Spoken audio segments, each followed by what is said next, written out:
Procuradores. A parte é representada em juízo por advogado regularmente inscrito no AB. É lícito a parte postular em causa própria quando tem habilitação legal. O advogado não será admitido a postular em juízo sem procuração, salvo para evitar preclusão, decadência e prescrição, ou para praticar ato considerado urgente. O fato do advogado implementar uma ação sem a procuração não significa que ele não tem capacidade postulatória. Ele tem capacidade postulatória, mas precisa regularizar a procuração. Então, o advogado não será admitido a postular em juízo sem procuração, a não ser para evitar preclusão, decadência e prescrição para praticar ato considerado urgente. Nas hipóteses previstas acima, o advogado tem o prazo de 15 dias para, independentemente de caução, exibir a procuração. Esse prazo pode ser prorrogado por igual período por despacho do juiz. Então,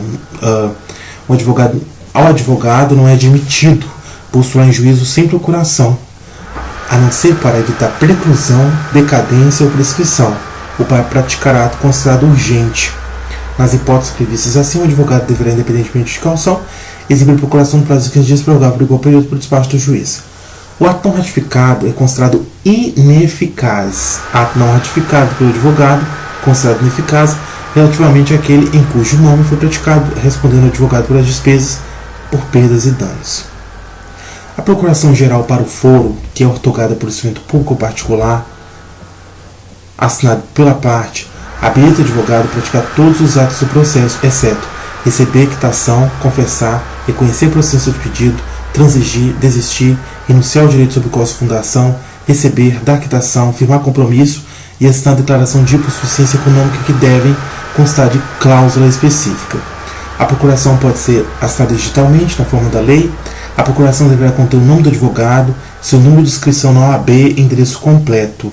Se o ortogado integrar a sociedade de advogados, a procuração também deve conter o nome da sociedade, seu número de registro na OAB e endereço completo.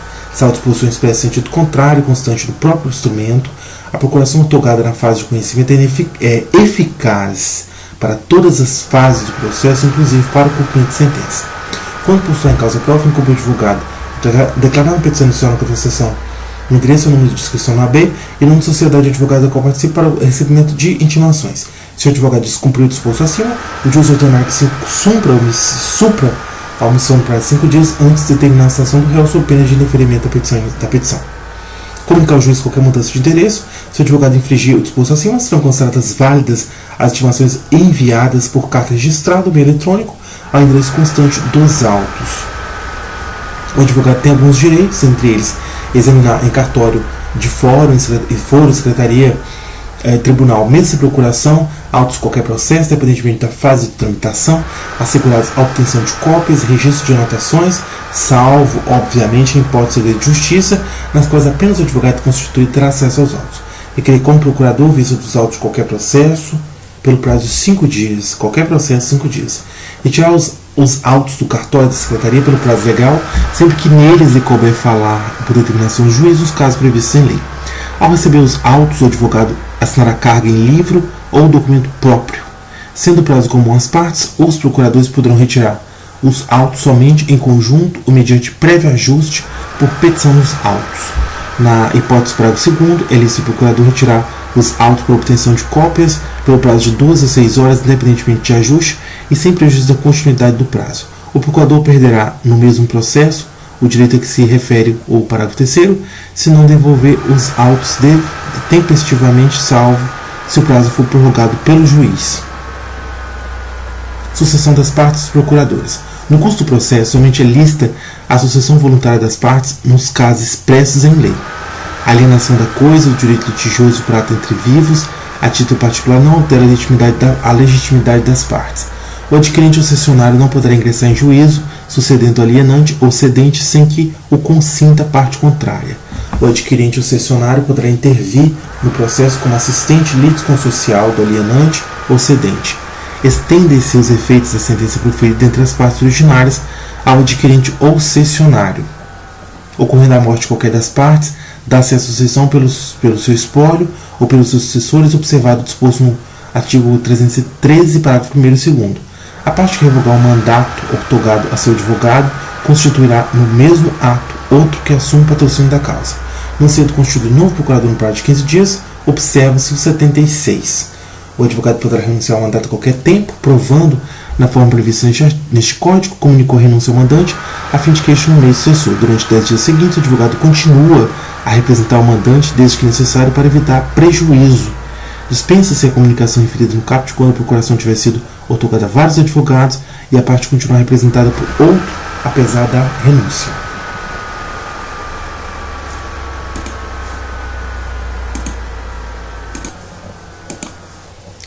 Litisconsórcio. Duas ou mais pessoas podem litigar no mesmo processo em conjunto ativo ou passivamente quando, entre elas, houver comunhão de direitos ou de obrigações relativamente à lide, entre as causas houver conexão pelo pedido ou pela causa de pedir, ocorrer afinidade de questões ponto comum de fato ou de direito. O juiz pode limitar o litisconsórcio facultativo quanto ao número de litigantes na fase de conhecimento, liquidação de sentença ou na execução, quando este comprometer a rápida solução do litígio ou dificultar a defesa ou cumprimento da sentença. O requerimento de limitação interrompe, não é suspende, é interrompe o prazo para manifestação ou resposta, que recomeçará a detivação da decisão que o solucionar.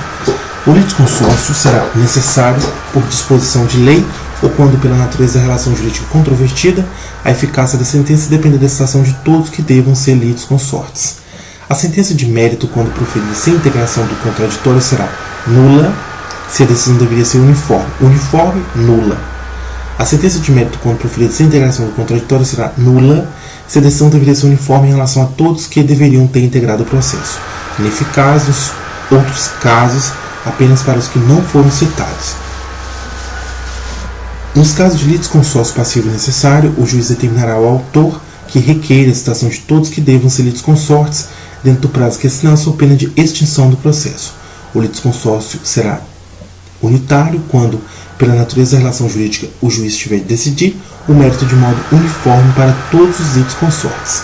Então, a sentença de mérito, quando proferida sem integração do contraditório, a sentença de mérito proferida sem integração do contraditório será nula se a decisão deveria ser uniforme em relação a todos que deveriam ter integrado o processo.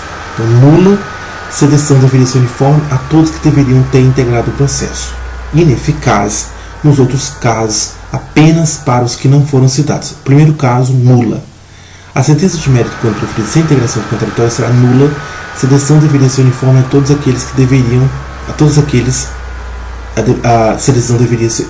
se a decisão deveria ser uniforme em relação a todos que deveriam ter integrado o processo. Ineficaz nos outros casos, apenas para os que não foram citados. Nos casos de litisconsórcio passivo necessário, o juiz determinará ao autor que requer a citação de todos que devam ser litisconsortes dentro do prazo que assinar, sob pena de extinção do processo.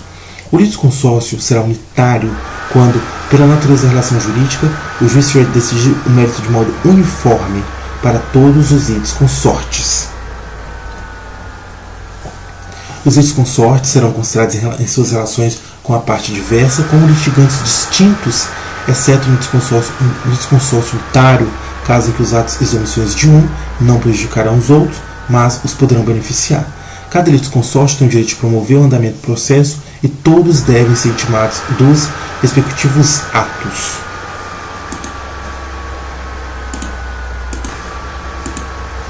Intervenção de terceiros, assistência, disposições comuns, pendendo causa entre duas ou mais pessoas, terceiro juridicamente interessado, em que a sentença seja favorável ante elas, pode intervir no processo para assisti-la.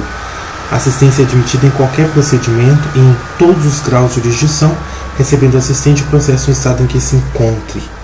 Não havendo impugnação no prazo de 15 dias, o pedido do assistente será deferido, salvo se for caso de rejeição liminar. Se qualquer parte alegar que falta ao requerente interesse jurídico para intervir, o juiz decidirá o incidente, mas quanto a isso não haverá suspensão do processo.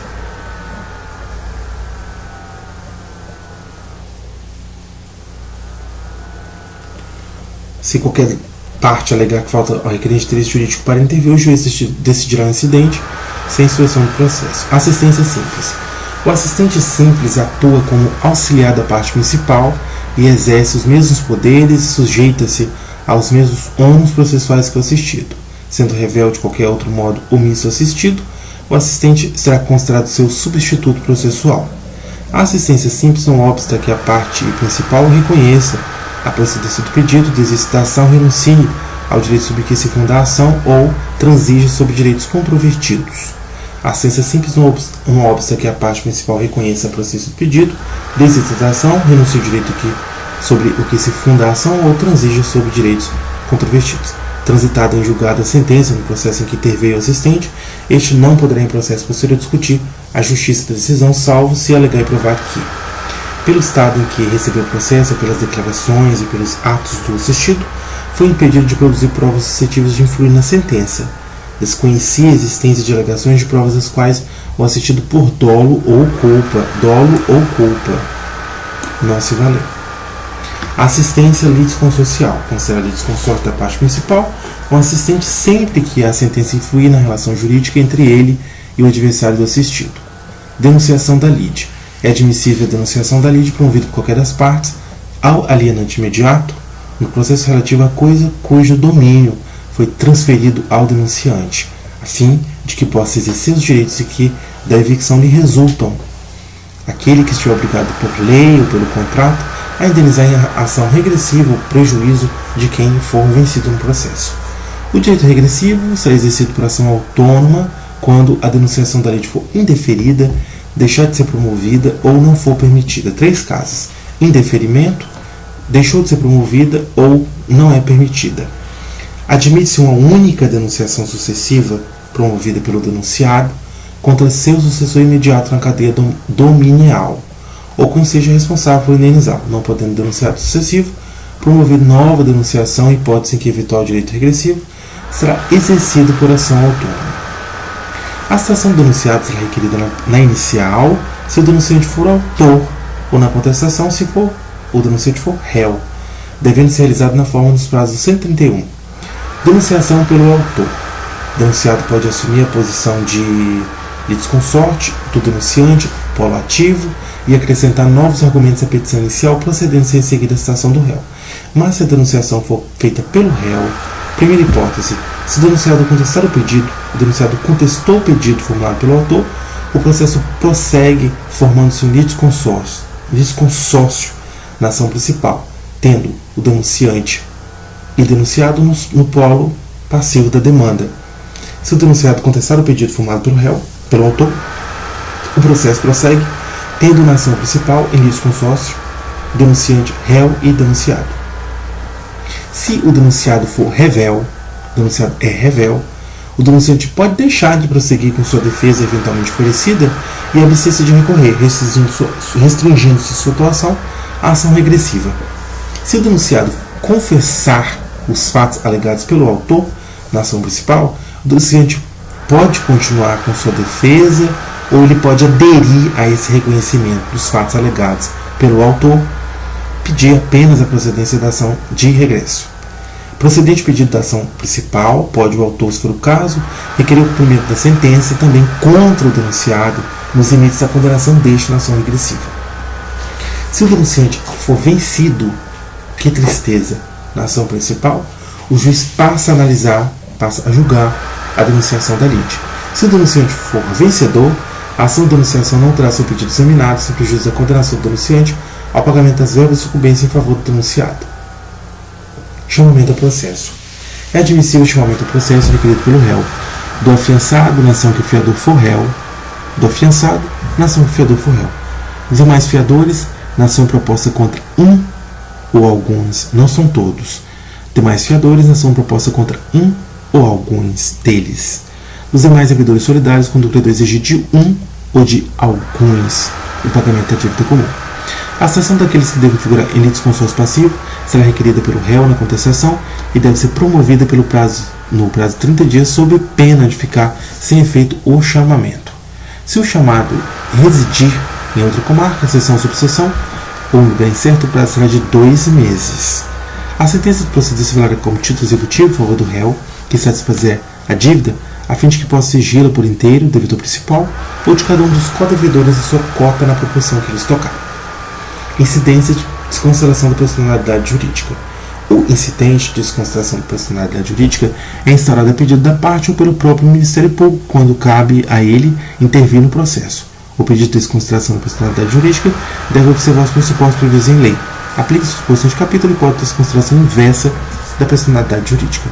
O incidente de desconsideração é cabível em todas as fases do processo ou todas as fases do processo no cumprimento de sentença de execução fundada em título executivo ou judicial. A instauração do incidente por si só deve ser imediatamente comunicada ao distribuidor para as anotações devidas. Dispensa-se a instauração de incidente se a desconsideração da personalidade é requerida na petição inicial, na PI, hipótese em que será citado o sócio ou a pessoa jurídica e não há previsão para a suspensão do processo em se tratando de incidente instaurado na petição inicial. A instauração do incidente suspenderá o processo, obviamente ressalvado o parágrafo 2º. O requerimento deve demonstrar o preenchimento dos pressupostos legais específicos para a desconsideração da personalidade jurídica. Instaurado o incidente, o sócio, a pessoa jurídica, está citado para manifestar-se e requerer as provas cabíveis no prazo de 15 dias. Concluída a instrução, se necessária, o incidente será resolvido por decisão interlocutória. Se a decisão for proferida pelo relator, cabe agravo interno. Acolhido o pedido de desconsideração, a alienação ou oneração de bens, a vida em fraude de execução será ineficaz em relação ao requerente. Amicus curiae.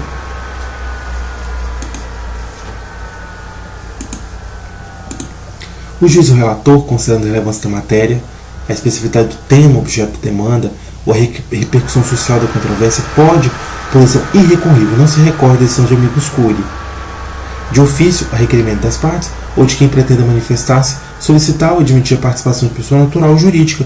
Pode ser pessoa natural, pode ser pessoa jurídica. Um órgão ou entidade especializada com representatividade adequada, prazo de 15 dias de sua ultimação.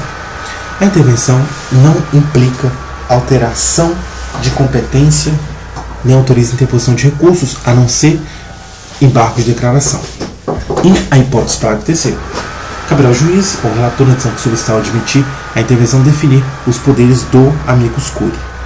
O amicus curiae pode recolher a decisão que julgar o incidente de resolução de demandas repetitivas, IRDR.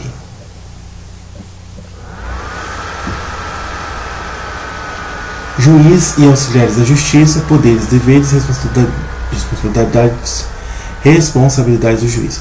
O juiz dirigirá o processo conforme a disposição do CPC, incumbindo-lhe assegurar as partes igualdade de tratamento, velar pela duração razoável do processo, prevenir ou reprimir qualquer ato contrário à dignidade da justiça e indeferir por situações que tenham um propósito meramente protelatório.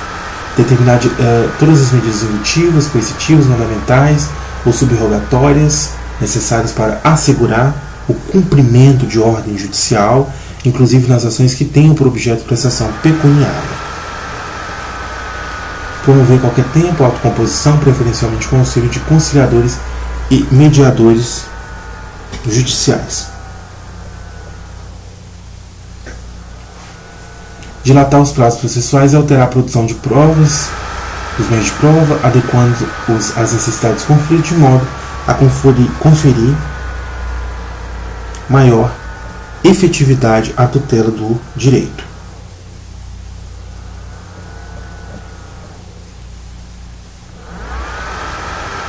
A dilação dos prazos do inciso 4 e do inciso 6 somente pode ser determinada antes de encerrado o prazo regular. Antes de encerrado o prazo. Encerrou o prazo, não se pode dilatar mais.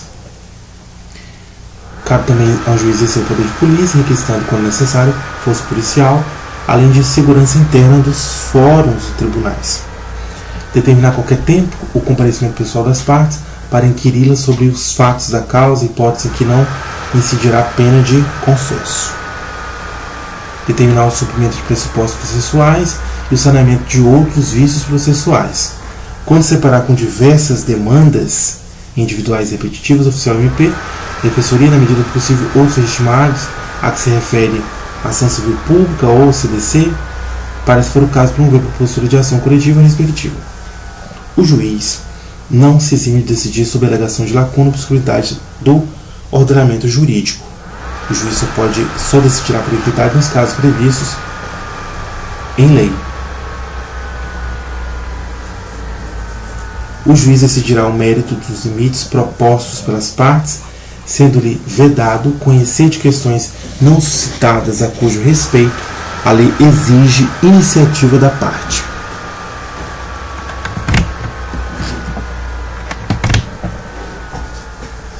Convencendo-se pelas circunstâncias de que o autor e réu se serviram do processo para praticar ato simulado ou conseguir fim vedado por lei, o juiz proferirá a decisão que impeça o objetivo das partes, aplicando de ofício as penalidades de litigância de má-fé.